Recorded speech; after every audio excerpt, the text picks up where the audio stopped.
What would you do if everyone you trusted suddenly abandoned you? Imagine being only 9 years old, losing your father, and watching your entire world fall apart overnight. Most children would have given up, but this boy refused. One day, the world would know him as Genghis Khan. After the death of Yasugi, Temujin's father, everything changed. The respected leader of the Borjigin clan was gone, and with him disappeared the protection that had kept his family safe. The news spread quickly across the Mongolian steppe. Rival tribes celebrated, while former allies began to question their loyalty. At first, Temujin believed the tribe would stand beside his family. His father had fought for them, hunted with them, and protected them for many years. Surely they would not abandon the widow and her children. But power meant everything on the Mongolian steppe. Without a strong leader, the tribe saw no future under a young boy. One morning, warriors quietly saddled their horses. Families packed their belongings without saying goodbye.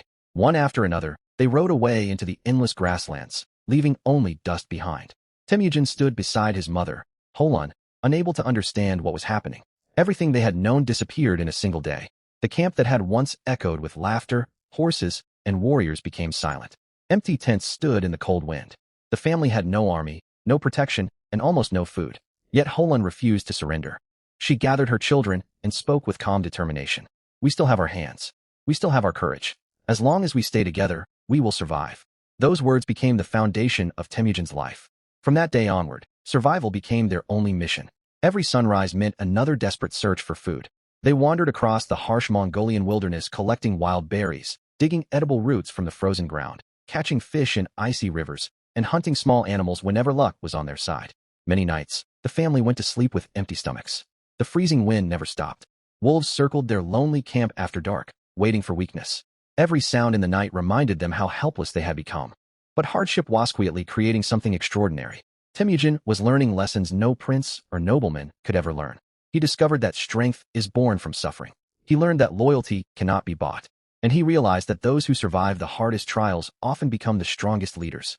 The lonely boy abandoned on the endless Mongolian steppe had no idea that these painful days were preparing him for a destiny greater than anyone could imagine. Life on the Mongolian steppe became even more brutal with each passing season. Every day was a battle against hunger, freezing winds, and uncertainty. Temujin and his family searched endlessly for food, collecting wild berries, digging edible roots from the earth, catching fish in icy rivers, and hunting small animals whenever fortune smiled upon them. But hunger can change people. As food became scarcer, tensions grew inside the family itself. Among them was Bektar, Temujin's older half-brother. According to Mongol tradition, Bektar often claimed the best food and expected the younger children to obey him. To Temujin, this felt deeply unfair. While everyone struggled to survive, Bektar acted as if he alone had the right to lead the family. Day after day, the conflict became more serious. Temujin felt trapped. If nothing changed, his mother and younger brothers might starve. The burden on the young boy's shoulders became heavier than ever before. Finally, one day, Temujin made a decision that would change his life forever. He and his younger brother, Kasar, quietly followed Bektar across the open grasslands. The wind swept across the endless steppe as the two brothers hid behind the hills, waiting for the right moment. When Bektar stopped, the brothers stepped forward. There were no armies, no witnesses, only three boys standing in silence beneath the vast Mongolian sky. A moment later, arrows flew. Bektar fell to the ground. For the first time in his life, Temujin had taken another person's life. It was a decision that would remain with him forever. When they returned to the camp, their mother, Holon, was devastated. She did not praise them. Instead, she warned them that fighting among brothers would only make their family weaker. Temujin lowered his head in silence. He had survived another challenge, but the price was heavy. That day, he learned a painful lesson. Sometimes, the hardest battles are not fought against strangers, but against those closest to us. Yet, even greater dangers were already approaching. Powerful enemies had not forgotten the son of Yasugi. And soon, Temujin himself would become the hunted. Bektar's death changed everything.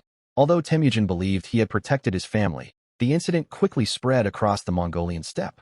Many people began to see him not as a helpless boy, but as someone who could become dangerous in the future. Among those watching him closely was the powerful Temüjin tribe. Years earlier, after the death of Yasugi, they had abandoned Temujin's family without mercy. Now they feared that the young boy might one day return to seek revenge. One cold morning, their warriors finally arrived. Temüjin saw horsemen racing across the grasslands. Dust filled the air as armed riders surrounded the area. He immediately understood what was happening. They had come for him. Without hesitation, Temüjin ran toward the nearby forests, hoping to disappear into the wilderness. For several days he hid among the trees, surviving on little food while the Temüjin warriors searched every corner of the land. But the hunt never stopped. Exhausted, hungry, and alone, Temüjin was eventually discovered. The warriors dragged him back to their camp as a prisoner. To make sure he could never escape, they locked a heavy wooden cane around his neck, a large wooden collar that made it almost impossible to run, fight, or even sleep comfortably. The proud son of Yasujii had become a helpless captive. The Temüjin mocked him. Some laughed, believing this weak prisoner would never become anything important. But they had no idea who they were looking at. Even while wearing chains, Temüjin refused to surrender. Every day, he carefully watched the guards. He memorized their routines. He waited patiently for the perfect opportunity. Deep inside his heart, one promise burned brighter than ever. I will not die as a prisoner. That single promise kept him alive. And very soon, under the cover of darkness, Temüjin would attempt one of the most daring escapes in history. Night slowly covered the Mongolian steppe. The Temüjin camp celebrated, convinced their young prisoner could never escape. Guards relaxed around their fires, laughing and talking while Temüjin sat quietly with the heavy wooden cane still locked around his neck. But inside, he was waiting. He had studied the guards for days. He knew exactly when they became careless. When darkness grew deeper, Temüjin made his move. Dragging the heavy wooden collar, he slipped away from the camp as silently as possible. Every step was painful. The weight around his neck slowed him down, and if anyone heard him, death was certain. Then a shout broke the silence. The prisoner has escaped. Within seconds, warriors mounted their horses. Torches lit up the night as they spread across the grasslands, searching every hill, river, and forest. Temüjin ran until he reached a nearby river. With no other choice, he lowered himself into the freezing water.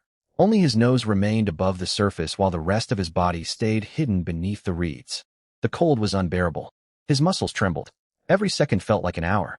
Horsemen passed only a few meters away. Their torches reflected across the water as they searched for any sign of movement.